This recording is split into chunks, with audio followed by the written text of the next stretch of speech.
রামকৃষ্ণ কথামৃত প্রথম পরিচ্ছেদ। শ্রী শ্রী রথযাত্রা বলরাম মন্দিরে 1885 13ই জুলাই। পূর্ণ ছোট নরেন গোপালের মা।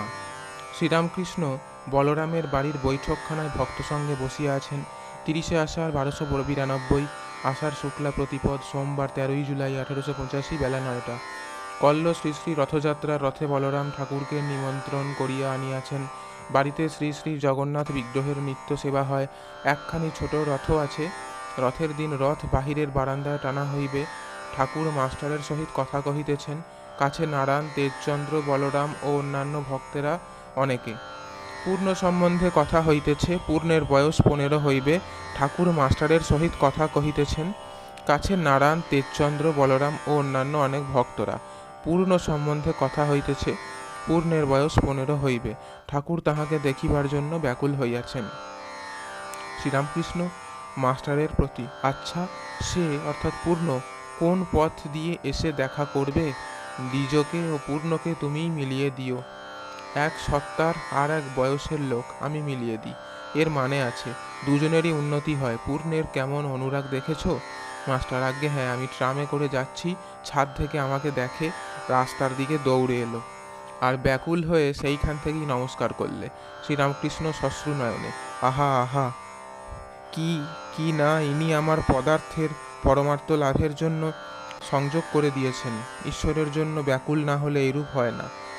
এ তিনজনের পুরুষ সত্তা, নরেন্দ্র, ছোট নরেন আর পূর্ণ। ভবনাথের নয়, ওর মেদি ভাব মানে প্রকৃতি ভাব। পূর্ণের যে অবস্থা, এতে হয় শীঘ্র দেহনাশ হবে, ঈশ্বর লাভ হলো, আর কেন বা কিছুদিনের মধ্যে তেড়ে ফুঁড়ে বেরুবে। দৈব স্বভাব, দেবতার প্রকৃতি, এতে লোক ভয় কম থাকে। যদি গলায় মালা, গায়ে চন্দন, ধূপধুনার গন্ধ দেওয়া হয়, তাহলে সমাধি হয়ে যায়। ঠিক বোধ হয়ে যায় যে অন্তরে নারায়ণ আছেন। নারায়ণ দেহ ধারণ করে এসেছেন, আমি টের পেয়েছি।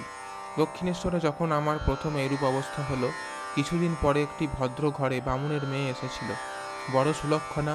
যাই গলায় মালা আর ধূপধুনা দেওয়া হলো, অমনি সমাধিস্থ।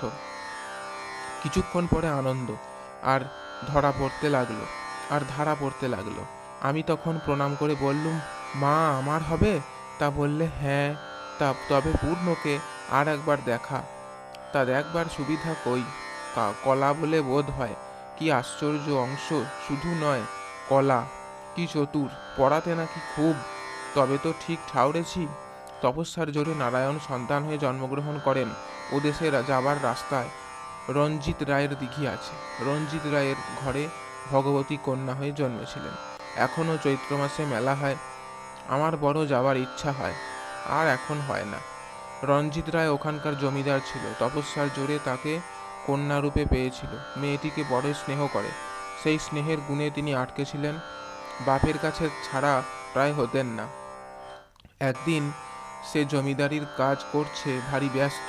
মেয়েটি ছেলের স্বভাবে কেবল বলছে, বাবা এটা কি ওটা কি। বাপ অনেক মিষ্টি করে বললে, মা এখন যাও, বড় কাজ পড়েছে। মেয়ে কোনো মতে যায় না। শেষে বাপ অন্যমনস্ক হয়ে বললে, তুই এখান থেকে দূর হ। মা তখন এই ছুতা করে বাড়ি থেকে চলে গেলেন। সেই সময় একজন শাঁখারি রাস্তা দিয়ে যাচ্ছিল। তাকে ডেকে শাঁখা পড়া হলো। দাম দেবার সময় কথায় বললেন, ঘরের অমুক কুলুঙ্গিতে টাকা আছে, লবে। এই বলে সেখান থেকে চলে গেলেন, আর দেখা গেল না। এদিকে শাঁখারি টাকার জন্য ডাকাডাকি করছে। তখন মেয়ে বাড়িতে নাই দেখে সকলে ছুটে এলো। রঞ্জিত রায় নানা স্থান থেকে পাঠালে সন্ধান করার জন্য। শাঁখারির টাকা সেই কুলুঙ্গিতে পাওয়া গেল। রঞ্জিত রায় কেঁদে কেঁদে বেড়াচ্ছেন। এমন সময় লোকজন এসে বললে, যে দিঘিতে কি দেখা যাচ্ছে? সকলে দিঘির ধারে গিয়ে দেখে যে শাঁখা পড়া হাতটি জলের উপর তুলেছেন। তারপর আর দেখা গেল না। এখনো ভগবতীর পূজা ওই মেলার সময় হয়, বারুণীর দিনে। মাস্টার, কি এসব সত্য?